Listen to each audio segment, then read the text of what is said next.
하나님은 존재하시는 분이십니다. 사람이 하나님의 존재를 알 수 있도록 그의 아들을 세상에 보내어 주셔서 하나님 자신을 나타내셨습니다. 그래서 예수님은 이 세상에 계실 때 나를 본 사람은 아버지를 보았다, 그렇게 말씀하셨어요. 여러분은 예수님을 보셨습니까? 못 보았다. 나는 예수님을 본 적이 없다. 그런데도 예수님을 믿는다는 것은 놀라운 일이죠. 여러분은 어떻게 예수를 믿게 되었습니까? 누군가가 여러분들에게 전도를 했을 거예요. 복음을 들려주었을 거예요. 진리를 믿음으로 우리가 다 하나님의 자녀가 되었습니다. 요한복음 20장 29절에 보면 예수님께서 그의 제자 도마에게 말씀하셨는데, 너는 나를 본고로 믿느냐? 보지 못하고 믿는 자들은 복되도다 라고 말씀하셨어요. 여러분, 우리가 예수님을 직접 육신으로 보지는 않았지만 예수님을 믿는단 말이에요. 그분이 2000년 전에 이스라엘 땅에 오셨고 또한 33년을 사시다가 십자가에 죽으신 지 3일 만에 다시 부활하시고 하늘에 올라가셨고, 이제 이 세상 마지막 때가 되면 다시 오셔서 예수 믿는 사람들을 하늘나라로 데려가신다. 그러한 내용들을 누군가가 우리에게 들려주었기 때문에 우리가 그것을 듣고 마음에 받아들여서 믿음으로 살게 되었다, 믿음을 가지고 살게 되었다라는 것을 성경은 말해주고 있습니다. 그러니 여러분, 누군가가 여러분들에게 이와 같은 소식을 들려주었다는 것, 내가 그것을 듣고 예수를 오늘 믿어서 여기 나와 앉아 있을 수 있다고 하는 것, 그것은 세상에서 가장 놀라운 일입니다. 그러니 다른 놀라운 일들이 여기 있다 저기 있다 해도 거기에 우왕좌왕할 것이 아니라 내가 예수를 알고 하나님을 믿게 되었다는 것, 그것 외에 더 놀라운 일이 없다는 것을 다시 한번 되새겨 보시기를 바랍니다. 그래서 성경은 아들이 있는 사람은 영생이 있고 아들이 없는 사람은 영생이 없다라고 말합니다. 여러분, 이 세상 살면서 나에게 예수가 있다라는 것을 날마다 확인하면서 스스로 확신할 수 있기를 예수님 이름으로 축복합니다. 나에게는 예수가 있다. 나에게는 영생이 있다. 그것보다 더 위로가 되는 것이 어디 있을까요? 세상 사람들은 다 죽는 것이 무서워서 누가 죽음으로 위협하면은 그냥 다 들어준다고 해요. 제발 목숨만 살려달라, 그렇게 표현을 하잖아요. 그런데 우리에게는 영원한 생명이 있다고 하는 것. 그러니 여러분, 누가 여러분을 무엇으로 위협한다 할지라도 전혀 거기에 두려워하지 말고 겁내지 말고, 하나님께서 나와 지금 함께 하시고 내가 육신을 떠나면 나는 하나님의 집으로 간다라고 하는 그런 소망이 있어서 하나님의 행복으로 행복한 순간순간들을 누릴 수 있기를 예수님 이름으로 축복합니다. 여러분 안에 진리가 있어서, 여러분 안에 복음이 있어서, 누군가가 여러분에게 하나님에 대하여서 들려주었기 때문에 하나님을 알고 이 세상에 살아간다고 하는 거예요. 그래서 내 안에 있는 그런 진리, 내 안에 있는 복음을 통하여서 우리가 하나님을 알고자 기도하면 성령께서 우리가 하나님을 더 많이 알 수 있도록 역사하신다는 거예요. 하나님을 알 수 있도록 우리에게 은혜와 복을 더해 주신다는 거예요. 세상에서 기쁨 중에 많은 기쁨이 있지만 가장 큰 기쁨은 아는 기쁨이라는 거예요. 내가 뭔가를 깨달았을 때, 안다고 할 때 그 기쁨, 우리가 하나님을 아는 기쁨을 이 세상에서 누리고자 한다면 더욱 하나님을 가까이 하고 하나님을 사모하는 삶을 살아가게 될 것입니다. 이렇게 우리가 하나님을 알고자 하면 성령께서 하나님을 알게 해주신다라는 것을 성경은 말해요. 요한일서 5장 20절입니다. 또 아는 것은 하나님의 아들이 이르러 우리에게 지각을 주사 우리로 참된 자를 알게 하신 것과 또한 우리가 참된 자 곧 그 아들 예수 그리스도 안에 있는 것이니 그는 참 하나님이시오 참 영생이시라. 여러분, 예수님을 통해서 하나님을 안다는 거예요. 여러분이 조상들의 얼굴을 본 적은 없지만 여러분이 조상들이 있다는 것을 어떻게 알아요? 내가 아버지가 있다고 하는 것, 그 아버지의 또 아버지가 있다고 하는 것, 이것은 우리가 직접 보지 않아도 알게 되는 거예요. 그래서 아버지를 통해서 할아버지를 알게 되고, 할아버지를 통해서 증조 고조를 알게 되고, 증조 고조를 통해서 그 이상을 알게 되고, 그 이상을 통해서 하나님을 알게 된다고 하는 것을 성경 말합니다. 요한복음 8장 32절은 진리를 알지니 진리가 너희를 자유롭게 하리라, 그렇게 표현을 했어요. 진리를 안다는 것은 예수를 안다는 것입니다. 하나님을 안다면 우리가 자유할 수 있다는 거예요. 이 세상에서도 우리가 하나님을 안다면 이 세상의 다른 그 무엇에 의해서 두려워하거나 힘들어하고 어려워하지 않을 수 있다는 것을 말합니다. 하나님을 아는 기쁨을 누릴 수 있는 여러분 인생 되시기를 예수님 이름으로 축복합니다. 하나님을 아는 사람은 자유한다, 그렇게 표현을 했는데, 자유하는 사람은 마귀의 종노릇을 하지 않고 하나님을 섬기는 인생이 될 수 있습니다. 갈라디아서 5장 1절 말씀에 보면 그리스도께서 우리를 자유롭게 하려고 자유를 주셨으니 그러므로 굳건하게 서서 다시는 종의 멍에를 매지 말라. 예수님께서 우리에게 자유를 주셨다는 거예요. 그 자유는 아는 사람만이 누리게 됩니다. 사람이 두려워하는 이유 중에 하나는 모르기 때문에 두려워합니다.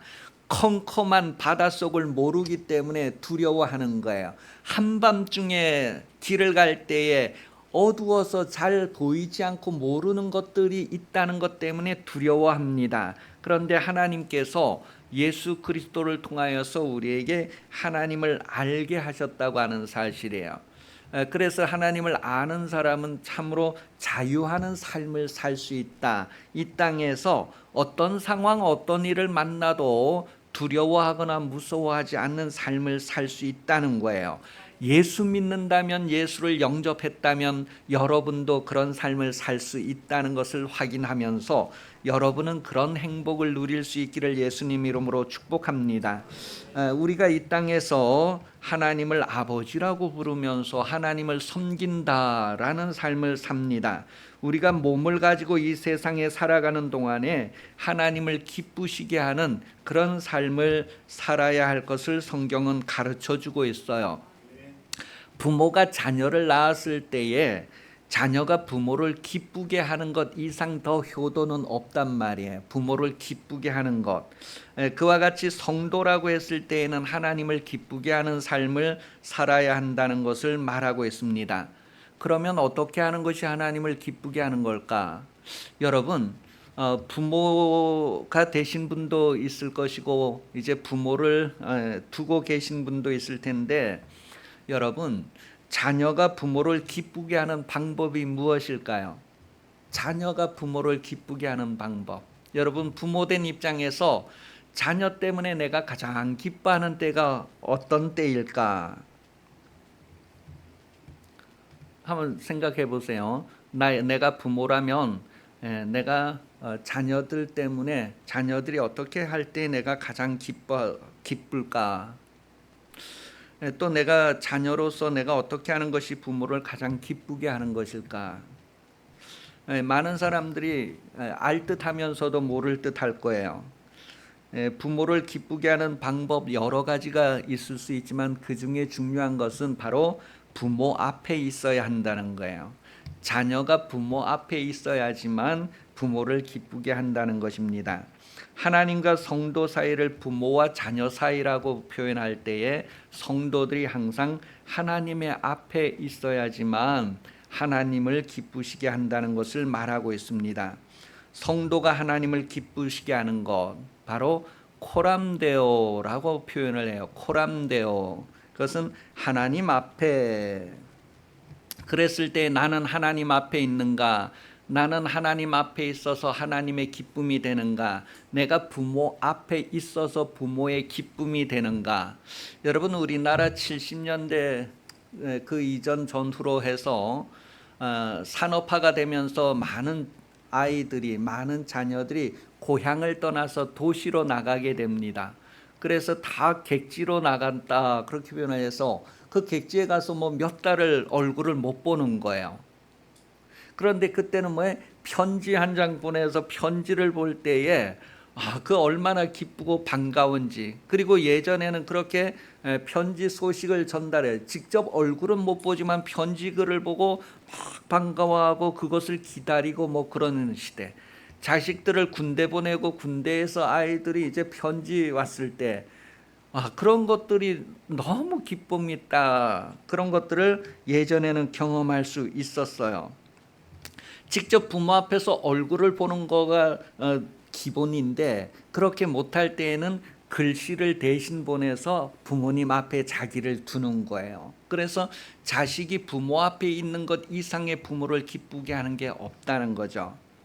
여러분, 우리가 하나님 앞에 있다고 하는 것은 어떤 의미일까? 그랬을 때 성경은 하나님 앞에 있다는 것은 우리가 일상에서 하나님의 말씀대로 사는 것이 곧 하나님 앞에 있는 것이다 라고 성경은 가르쳐주고 있어요.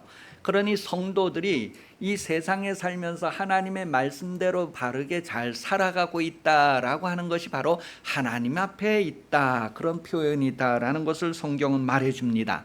여러분이 하나님 앞에 있을 때 하나님이 가장 기뻐하신다는 거예요. 여러분이 하나님의 말씀대로 살아갈 때에 하나님이 가장 기뻐하신다라는 것을 성경은 말해주고 있습니다.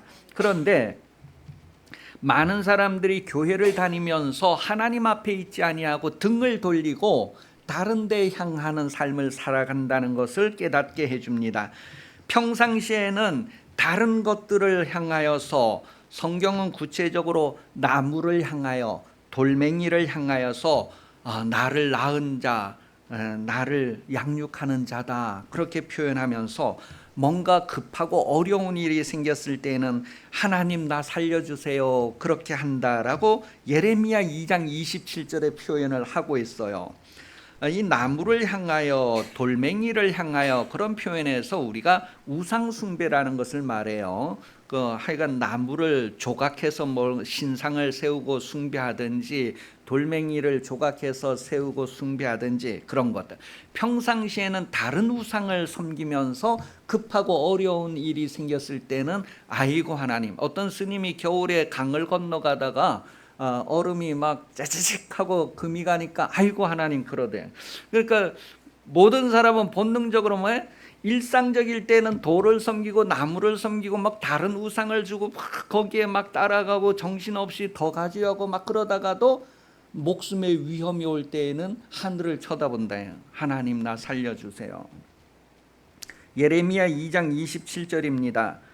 그들이 나무를 향하여 너는 나의 아버지라 하며 돌을 향하여 너는 나를 낳았다 하고 그들의 등을 내게로 돌리고 그들의 얼굴을 내게로 향하지 아니하다가 그들이 환난을 당할 때에 이르기를 일어나 우리를 구원하소서. 이러한 모습을, 이러한 성도들의 일상을 예레미야 선지자는 성전을 더럽힌 상태다, 그렇게 표현을 했어요. 성전을 더럽힌 상태라는 거예요. 성도들이 더러워져 있는 상태다. 그런데 그게 언제부터냐 하면 애굽에서부터, 이스라엘 백성이 애굽에서부터 나오던 날로부터 지금까지 그런 상태다.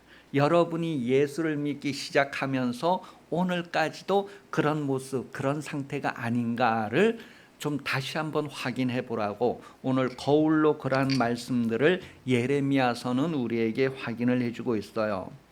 여러분, 성도가 목회자를 위해서 기도할 때 정말 간절하게 기도해야 할 것이 무엇일까요? 목회자가 거룩하기를 기도해야 됩니다. 그리고 목회자가 성도를 위해서 축복하고 기도할 때에도, 제가 여러분을 위해서 축복하고 기도할 때에도 정말 간절하게 기도하고 축복해야 할 것이 무엇이냐면 여러분이 거룩하게 되는 것입니다. 여러분이 하나님의 성전이기 때문에 그렇다는 거예요. 데살로니가전서 4장 7절에 보면 하나님께서 택하여 부르신 자들에게는 거룩함이 있어야 된다는 것을 말합니다. 거룩함. 베드로전서에서도 오직 너희를 부르신 거룩한 이처럼 너희도 모든 행실에 거룩한 자가 되라. 거룩함이 없이는 하늘나라에 갈 수도 없고 거룩함이 없이는 하나님을 볼 수 없다는 거예요. 그래서 우리가 거룩해야 된다는 것을 말합니다. 오늘 우리가 본문으로 읽은 성경은 수전절 절기인데 바로 그때는 겨울이다 그렇게 말하고 있어요. 그 수전절 절기에 예수님이 어디에 계셨다고요? 성전에 계셨다라는 거예요. 성전에. 이 수전절은 외국에서 이스라엘 땅을 점령하고 예루살렘 성전을 막 더럽히는데 어떻게 더럽혔느냐 하면 예루살렘 성전에다가 저기 태양신을 섬기는 신상을 만들어 세우고 거기에서 돼지고기를 잡아서 제사를 드리고 그렇게 아주 부정한 돼지를 잡아 제사 드리면서 성전을 아주 무시하고 더럽히고 하는 그런 일들이 있었는데 그러한 일들을 이제 마카비 형제가 마카비라고 하는 그 가문에서 군사를 일으켜서 그것을 다 몰아내고 성전을 다시 깨끗하게 정리해서 하나님께 예배하는 성경 말씀대로 하나님께 제사하는 그런 날을 기념하기 위해서 수전절이다. 그래서 성전을 다시 회복한 그러한 날을 기념하는 절기를 수전절이라고 해요. 그 수전절에 예수님이 성전에 계셨다라는 것을 말합니다. 우리가 자녀로서 부모 앞에 기쁨이 되는 것은 부모 앞에 항상 있는 것이고 건강하게 있는 것이 부모에게 기쁨이 되는 거예요. 우리가 하나님의 말씀대로 살면서 건강한 삶을 사는 것, 그것이 바로 하나님께 기쁨이 된다는 것을 말합니다. 여러분, 성도의 건강은 거룩함입니다. 거룩함으로 하나님 앞에 있어야 된다는 것을 말해요. 그러한 절기가 수전절인데 그 절기에 예수님이 성전에 계셨다라는 거예요. 예수님이 있어야 할 곳에 있었다라는 것을 말하고 있습니다. 여러분, 누가복음 2장 49절에 보면 예수님이 어렸을 때 이야기를 기록하는 내용 중에 한 구절이에요. 예수께서 이르시되 어찌하여 나를 찾으셨나이까? 내가 내 아버지 집에 있어야 될 줄을 알지 못하셨나이까? 성경을 읽어보신 분들은 이 앞뒤 내용을 다 아시잖아요. 예수님이 어릴 때 부모님을 따라서 절기에 예루살렘에 갔는데 절기를 마치고 이제 집으로 돌아가는 시간에 부모님들은 당연히 아들이 따라올 줄 알고 3일 동안 벌써 고향을 향해 갔는데 3일을 가면서 딱 돌아보니까 아이가 없어요. 그래서 다시 막 찾아가지고 예루살렘에 가서 막 찾아보니까 아이가 어디에 있어요? 성전에 있었다는 거. 왜 이렇게 했느냐 물으니까 내가 아버지 집에 있어야 하는 것이 당연하다. 그러면서 예수님은 있어야 할 곳에 있었다는 것, 오늘 수전절에 예수님이 성전에 계셨다라고 하는 의미는 그런 거예요. 여러분, 성도는 있어야 할 곳에 있어야 한다는 거예요. 여러분이 있어야 할 곳이 어디일까요? 바로 코람데오, 하나님 앞에 있어야 된다. 바로 성전에 있어야 된다는 것을 말해요. 그럼 여러분이 눈에 보이는 이 성전에도 있어야 되지만 여러분 자신이 성전이고 여러분 자신이 하나님의 말씀대로 살아가면서 거룩한 상태를 유지하는 것을 성경은 말해요. 그것이 곧 하나님의 말씀대로 사는 것이다. 하나님의 뜻을 행하는 것이다. 우리가 하나님께 속하였다면, 하나님의 자손이라면 하나님의 거룩함을 이루어야 하는 것이 당연하다는 것을 성경은 말하고 있어요. 그 당시에 많은 유대인들이 당신이 그리스도입니까?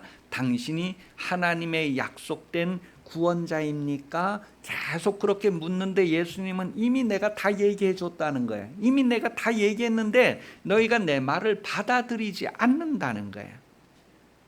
내 양이 아니기 때문에, 내 자손이 아니기 때문에 나를 받아들이지 않는다네. 내 말씀대로 살지 않는다라는 거예요.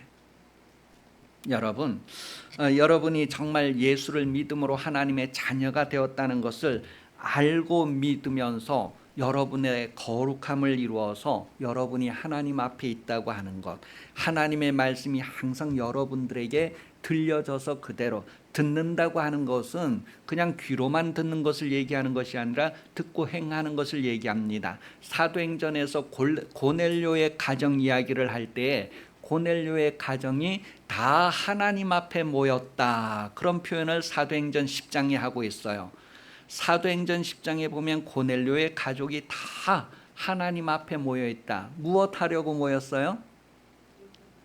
그때의 귀로만 들으려고 모인 것이 아니라 무슨 말씀을 하시든지 그대로 하겠습니다. 우리가 하나님의 말씀을 잘 모르는 것이 있는데 우리가 하나님의 말씀을 듣고 배우면 그대로 하겠습니다라고 하는 상태로 모여 있는 것을 말합니다.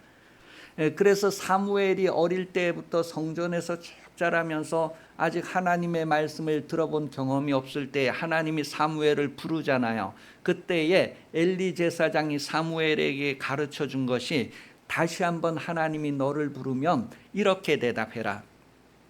주여 말씀하시옵소서. 주의 종이 듣겠습니다. 그럴 때 주의 종이 듣겠다고 하는 것은 무슨 말씀을 하시든지 그대로 행하겠습니다, 그런 내용의 의미를 담고 있단 말이에요.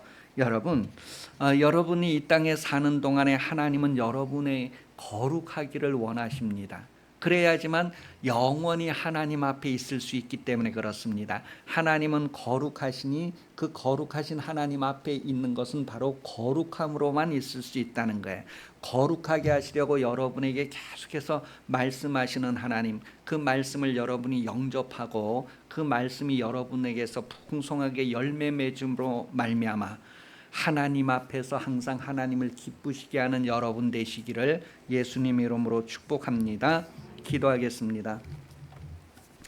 살아계신 하나님 아버지, 우리를 자녀 삼아 주시고 이 땅에서 하나님을 어떻게 하는 것이 기쁘게 하는가를 다시 한번 생각할 수 있게 해주셔서 감사합니다. 우리가 하나님의 말씀을 들어 거룩함을 이루게 하여 주시옵소서. 이 땅에서 육신의 부모를 기쁘게 하듯이 하나님을 기쁘시게 하는 인생으로 살게 해주시기를 원합니다. 하나님을 아는 사람들이 육신의 부모를 신실하게 섬기게 하시고 부모의 기쁨이 되게 하여 주옵소서. 이와 같은 아름다움이 우리 교회에 많아지게 하시고 풍성하게 해주시기를 간절히 원합니다. 오늘 주의 전에 나와 머리 숙인 모든 성도들이 온전히 거룩함으로 복되게 하시고 그 증거로 이 땅의 부모에게도 효를 다하여서 부모의 기쁨이 되는 자녀가 되게 하시고 부모의 근심거리가 되는 자손이 없는 복된 가정들이 되게 하여 주옵소서. 다시 오시는 예수 그리스도 은혜 베풀어 주시며 하나님 아버지의 풍성하신 사랑하심과 성령의 도우시고 인도하시고 보호해 주시는 은총이 어버이 주일 오전 예배 참석하여 머리 숙인 성도들 위해 영원토록 함께 하시기를 간절히 축원하옵나이다. 아멘.